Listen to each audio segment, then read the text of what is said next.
Now, ask questions of Colonel Grijaldo. Grijaldo. Yes, thank you, Mr. Chairman.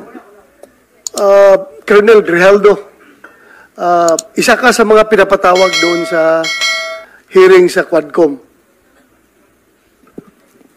Yes, Your Honor. Well, pwede mong i-share kung anong gusto mong i-share dito sa committee na ito? Yes, Your Honor. Right. Mr. Chair, Your Honors, sa ating lahat, magandang hapon. Allow me to read my opening statement. Matapos ang House Quadcom hearing na umabot ng 14 hours, dumating ako sa bahay ng madaling araw ng October 23, kasagsagan ng bagyong Christine. Hinihintay ako ng aking pamilya at nag-aalala at di nakatulog hanggang safety akong makauwi. Dala-dala ko ang masamang karanasan at hinanakit sa pangyayari,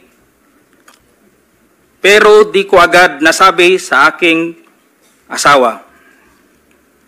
Hanggang lumipas ang ilang araw, napansin niyang matamlay at di ako mapakali. Di ko matiis na di ko sabihin sa kanya, kahit alam kong apektado siya at may nervyos ang pag-usapan ay tungkol sa trabaho ko. With great courage, I confided everything to her. Kahit ito ay malaking problema, and it will affect us, and it will change on our normal and simple life. My career for almost 30 years of service, our personal and family safety and security, and maybe I will be condemned or be ostracized. My wife hugged me and started to cry and asked me why. I told her patagal na tayong nagsusumikap and we have to be strong and survive together. Mauna ni ang panahon nga magpakabanata means makialam.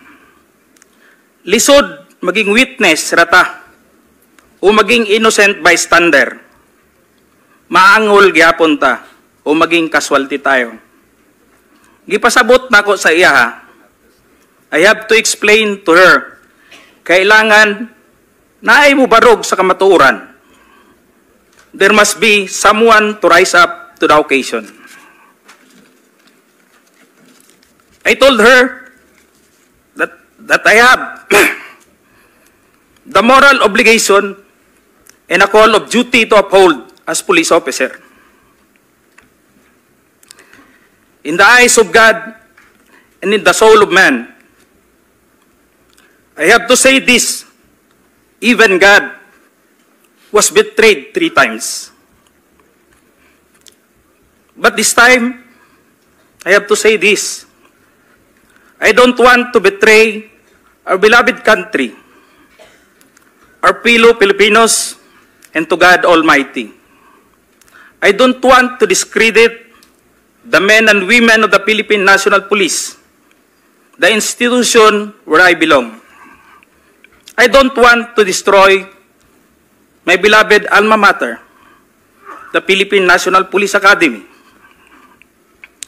who molded me with moral values to speak for the truth that I owe, and it's time to give it back the honor and respect. Your Honor, allow me to read my affidavit. Good. Sige. David, Yes, Your Honor. sige, also submit a copy to us. Sige, Yes, Your sige. Honor. Mahaba po yan? Ilang pages pa yan? Saglit lang, ho, Your Sige, Honor. go ahead. Okay. Allow me to read, Your Honors, my affidavit. I, Police Colonel Hector U. Grijaldo, third level officer, presently assigned a personal holding administrative unit, Camp Crame, Quezon City, after duly sworn to, under oath and in accordance with law, do hereby depose and states that I have been dedicated to public service for almost 30 years. And since I took my oath as cadet on June 1, 1995, on October 16, 2024, I was again invited as a resource person in the 9th Joint Public Hearing of Committees on Dangerous Drug, Public Order, Safety and Human Rights, and Public Accounts of the House of Representatives scheduled on October 22, 2024 at 9:30 a.m. I, together with other invited PNP personnel, attended the joint hearing in the House of Representatives. After I answered questions related to extrajudicial killings and the reward system, I was approached by a security personnel while I was seated in one of the witnesses during the hearing. The said person told me that I was summoned by Congressman Dan Fernandez. I went out of the room with the security personnel. When we were outside, he told me to go to the left corridor and proceed straight to the end room. While walking, I saw other witnesses who were standing in the corridor, including my classmate, Major Portalesa and Captain Anova, who was wearing a PNP uniform, and the latter acknowledged me by saluting. When I entered the room, I saw two lawyers of Police Colonel Garma standing inside the room. One of the lawyers approached me and then asked me what we are going to talk about. I said, I do not know. After a while, Kong Dan Fernandez entered the room and he asked me to sit beside him on his right side. And then Kong Abante entered the room, sat far end of the chair on the right. One of the lawyers of Police Karma stood near at my back. Kong Dan Fernandez put the paper he was holding on the table and told me, ito ang sasabihin mong statement na ito. While pointing on the paragraph on the paper, ito ang supplemental affidavit ni Colonel Garma. Sabihin mo, alam mo ang reward system. I-confirm mo lang. Kong Dan told me to read the said affidavit.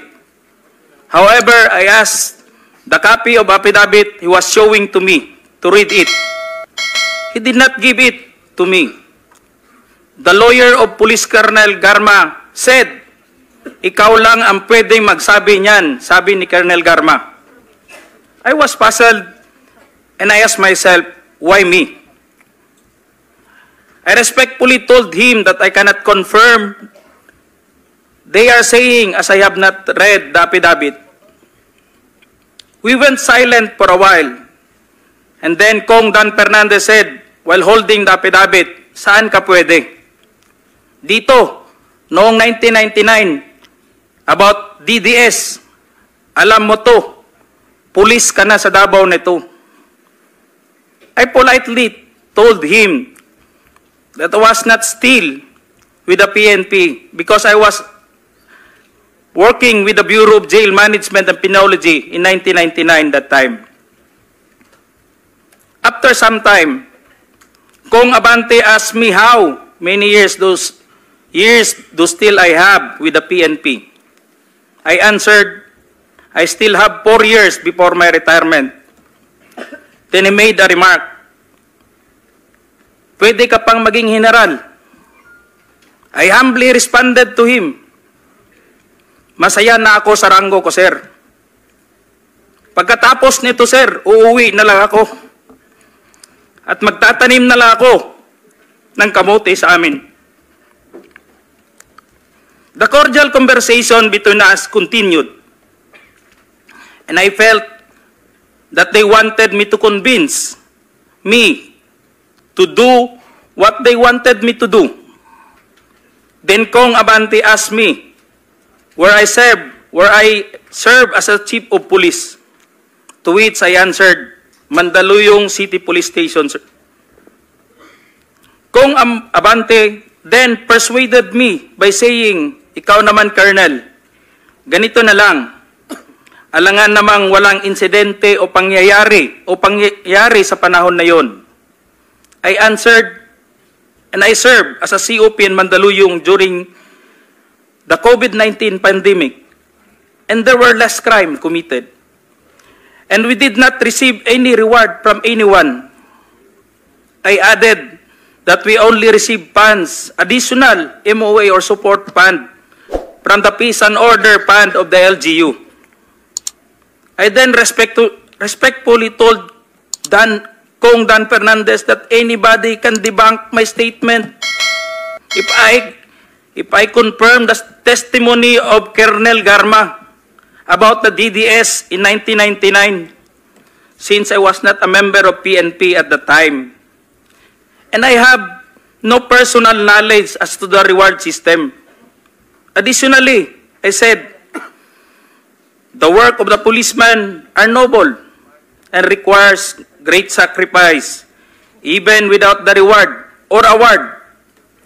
It is our moral obligation and a call of duty to serve our country and people. Then Kong Dan asked me, si Colonel Garma, anong masabi mo sa kanya sa Barayuga? I politely told him I cannot comment on the case. When I respectfully answered him, Sir, mahirap yan. Kasama kami sa nag-iimbestiga at hindi ko alam kung anong kinalaman niya at may investigasyon din sa amin, baka ma-incriminate ako, sir. After the discussion, they did not give me a copy of the second affidavit of Police Colonel Garma. I felt that I disappointed them. Kong Dan Fernandez and Kong Abante left the room, while I and the two lawyers of Police Colonel Garma stayed in the room for a while. I presume that they are about to present the second affidavit of Police Colonel Garma. I asked the two lawyers of Police Colonel Garma why they have chosen me. They did not answer me and just stared at me. And that I went back to the hearing room. When I went back to the hearing room, I immediately called the attention of Police Colonel Lito Patay, who were sitting behind the witness table. We proceeded at the back of the lobby area when they suspended the hearing. I confided and discussed to him what happened in the room with Kong Dan Fernandez and Kong Abante and the two lawyers of Police Colonel Garma. That's all, Mr. Chair. Thank you, Colonel Grijaldo. What motivated you to speak before this committee?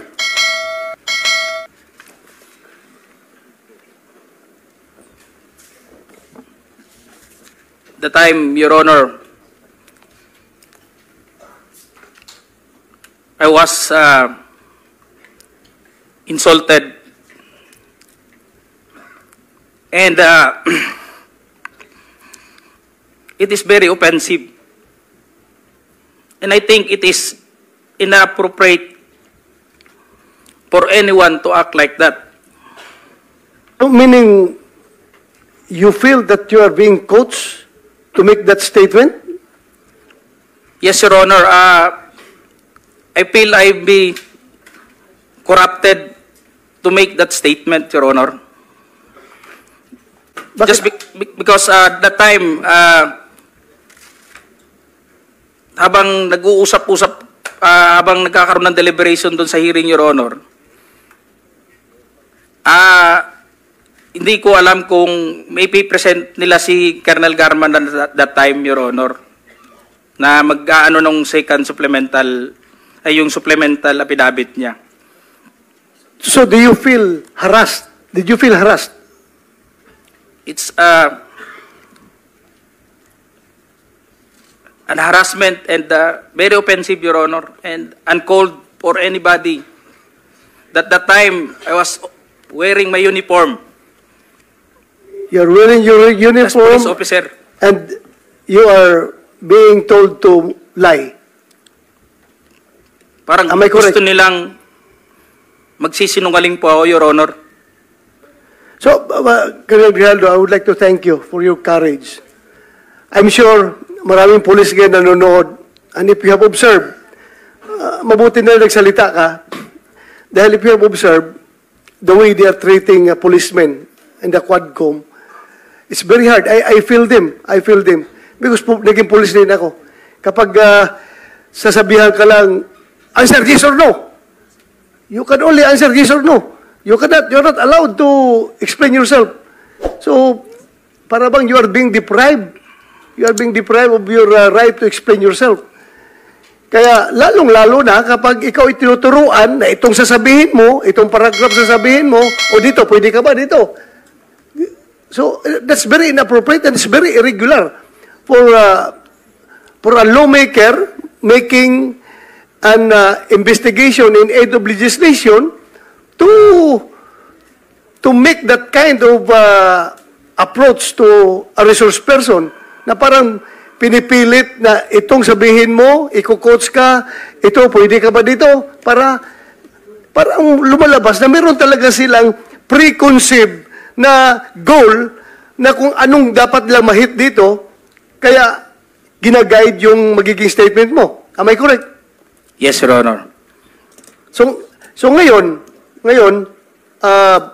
Mr. Chairman, kung nakikinig yun ang Philippine National Police, lalo-lalo na yung liderato ng Philippine National Police, I don't know what's his reaction with the statement of Grijaldo, because Colonel Grijaldo is just, I congratulate him for being so courageous enough to speak up for the truth in behalf of all the policemen na parang winawalang hiya sa mga tao na dapat hindi magwalang hiya sa inyo. Kung nakikinig yun ang CPNP, I hope this is your person, this is your man. Dapat depensahan ninyo ito. Huwag ninyo itong ilagay sa litsunan. Huwag nyo ilitson itong tao na ito. Because he's standing for the PNP. Na dapat hindi ganun ang treatment ng mga resource person pagdating sa investigation. Kasi parang ang baba ng tingin sa inyo, nag-iimbestiga sa inyo. Yun lang ang nakikita ko, masyadong mababa. That's all, Mr. Chairman. Thank you, Congratulations. And we'd like to thank you for standing up. Your time has also expired. But sige, the long and short of it, yung may maikling kwento, kasi hindi ko naman napanood buong Quadcom, kayo ba ay tumistigo sa Quadcom din, finally? Nagsalita rin kayo ron? Yes, sir. We were already at the... Nag-affidavit ka doon? Nagsabit ka Wala po kaming in-affidavit. We're just... so, ilang tanong lang ang sinagot mo doon? Ilang tanong? Tungkol saan? Anong The topic? last time that I was asked by Congressman Paduano, it's all about the operation sa Oron, Your Honor. Oron? Sa Oron, One particular operation? Yeah. Sa first appearance mo? Second appearance mo? Anong Your topic? Honor, the first appearance on September 27, it's all about about EGK that time, Your Honor. Sige, basta wala kang affidavit, so makikita No, Your na Honor. natin.